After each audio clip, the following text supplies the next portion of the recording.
இப்படி பைக் எரிந்து கொண்டிருப்பது விபத்தினால் அல்ல, பெற்றோர் மீதான கோபத்தால் இளைஞர் ஆத்திரத்தில் செய்த செயலால். ஆவடி பருத்திப்பட்டு பிள்ளையார் கோவில் தெருவைச் சேர்ந்தவர் மாசிலா. ஆட்டோ ஓட்டுநரான இவரது மகன் முகேஷ் வேலைக்கு செல்லாமல் இருந்து வந்துள்ளார். இதனால் வாங்கிய பைக்குக்கு தவணை கட்டுவதற்காக பெற்றோரிடம் பணம் கேட்டுள்ளார். அவர்கள் மறுக்கவே ஆத்திரமடைந்த முகேஷ் பருத்திப்பட்டு அருகே தனது பைக்கை சாலையில் நிறுத்தி பெட்ரோல் ஊற்றி எரித்துள்ளார். ஆவடி தீயணைப்புத் துறையினர் 10 நிமிடம் போராடி தீயை அணைத்தனர். எனினும் பைக் முற்றிலும் எரிந்து சேதமடைந்தது. இதனையடுத்து முகேஷை கைது செய்து ஆவடி போலீசார் விசாரணை நடத்தி வருகின்றனர்.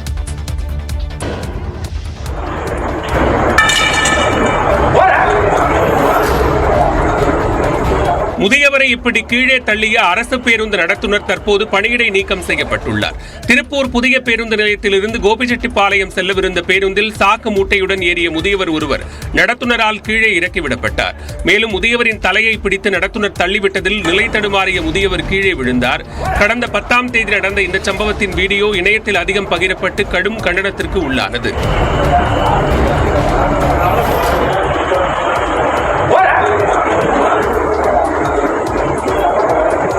இந்த நிலையில் முதியவர் மதுபோதையில் பெண் பயணியிடம் தவறாக நடந்து கொண்டதால் வாக்குவாதம் ஏற்பட்டு தள்ளிவிட்டதாக நடத்துனர் தரப்பில் கூறப்படுகிறது. எனினும் முதியவரை தள்ளிவிட்டது தவறு என்பதால் அரசு பேருந்து நடத்துனர் தங்கராசு மற்றும் ஓட்டுநர் முருகன் சஸ்பெண்ட் செய்யப்பட்டுள்ளனர்.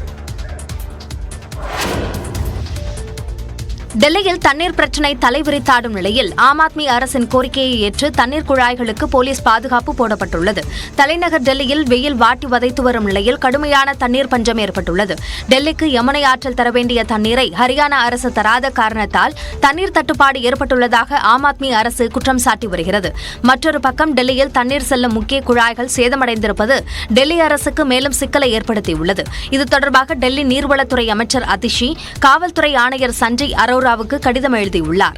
டெல்லி நீர் வாரியம் சுத்திகரிப்பு நிலையங்களுக்கு தண்ணீர் கொண்டு செல்லும் குழாய்களுக்கு பாதுகாப்பு வழங்க கோரியிருந்தார். பல்வேறு பகுதிகளில் உள்ள முக்கிய நீர்த்தேக்கங்களுக்கும் அடுத்த 15 நாட்களுக்கு போலீஸ் பாதுகாப்பு வழங்க டெல்லி அரசு வலியுறுத்தியிருந்தது.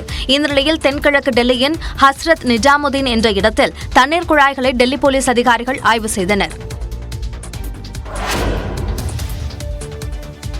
மதுரை மாநகர் வழியாக பாயும் வைகை நதியில் கொட்டப்படும் குப்பைகள் மற்றும் கழிவுநீரால் 6 மாசடைவது நியூஸ் 8 கள ஆய்வில் தெரியவந்துள்ளது. மதுரை மாநகராட்சியில் விளாங்குடி விரகனூர் இடையே 13 கிலோமீட்டர் தூரத்திற்கு வைகை நதி செல்கிறது. நிலத்தடி நீர்மட்டத்திற்கு முக்கிய ஆதாரமாக இருக்கும் வைகை ஆற்றில் கரையோரம் வசிக்கும் மக்கள் குப்பைகளை மூட்டை மூட்டையாக கொட்டி வருகின்றனர். ஸ்மார்ட் சிட்டி திட்டத்தின் கீழ் ஆற்றின் இரு கரைகளிலும் தடுப்புச் சுவர் கட்டப்பட்ட நிலையிலும் குப்பை கொட்டுவதை தடுக்க முடிவதில்லை. இதேபோல செல்லூர் ஆழ்வார்புரம் பகுதிகளில் நேரடியாகவே கழிவுநீர் கலக்கிறது. ரெண்டு கரையிலும் இருக்கக்கூடிய அந்த கழிவுநீர் கலக்க பைப்பை எப்படி எடுத்து ஆத்துக்குள்ள விடணும் மாநகராட்சிக்கு தெரியுதோ, அதே மாநகராட்சி என்ன செய்யணும், அதே பைப் லைனை போட்டு பக்கத்தில் இருக்கக்கூடிய பம்பிங் ஸ்டேஷன் ஆற்றுக்குள்ள கடையில் உள்ள கிட்டத்தட்ட 8க்கு மேல பம்பிங் ஸ்டேஷன் இருக்கு. அந்த பம்பிங் ஸ்டேஷன் மூலம் எடுத்துட்டாலே இந்த வைகை ஆற்றில் கழிவுநீரை விட வேண்டிய அவசியம் இருக்காது. இதுகுறித்து விளக்கமளித்த மாநகராட்சி ஆணையர் ஆழ்வார்புரம் சக்கிமங்கலம் சுத்திகரிப்பு நிலையங்களில் கழிவுநீரை சுத்திகரித்த பிறகே ஆற்றில் விடப்படுவதாக தெரிவித்தார். உலகின் தலைசிறந்த நிறுவனங்களின் பட்டியலில் இந்தியாவைச் சேர்ந்த 4 நிறுவனங்கள் முதல் 100 இடங்களுக்குள் பிடித்துள்ளன. காந்தார் பிராண்ட்ஸ் என்ற அமைப்பு உலக அளவில் தலைசிறந்த நிறுவனங்களின் பட்டியலை வெளியிட்டுள்ளது. அதன்படி மொபைல், டேப்லெட், வாட்ச் உள்ளிட்ட பல்வேறு எலக்ட்ரானிக் பொருட்களை தயாரித்து வரும் ஆப்பிள் நிறுவனம் முதலிடம் பிடித்துள்ளது.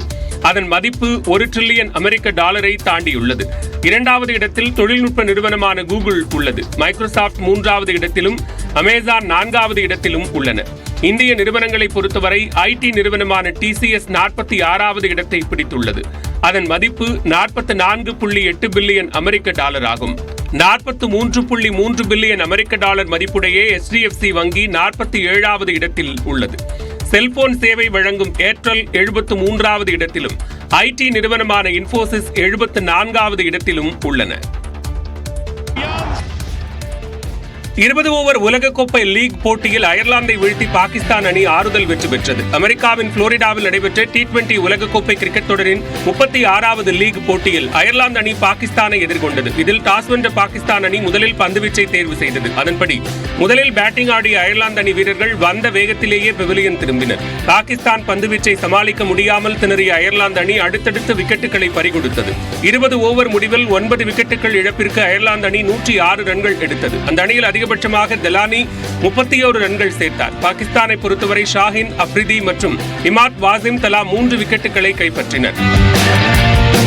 107 ரன்கள் எடுத்தால் வெற்றி என்ற எளிய இலக்கை நோக்கி களமிறங்கிய பாகிஸ்தான் அணி வீரர்களுக்கு அயர்லாந்து அணியினர் சிறப்பான பந்து வீச்சால் நெருக்கடி கொடுத்தனர். ஒரு பக்கம் விக்கெட்டுகள் சரிந்தாலும் பாகிஸ்தான் கேப்டன் பாபர் அசாம் தனது நிதானமான ஆட்டத்தால் அணியை வெற்றி பாதைக்கு அழைத்துச் சென்றார். 18.5 ஓவரில் இலக்கை எட்டிய பாகிஸ்தான் 3 விக்கெட் வித்தியாசத்தில் வெற்றி பெற்றது. இதன் மூலம் உலகக்கோப்பை கிரிக்கெட் தொடரில் இருந்து ஆறுதல் வெற்றியுடன் பாகிஸ்தான் வெளியேறியது.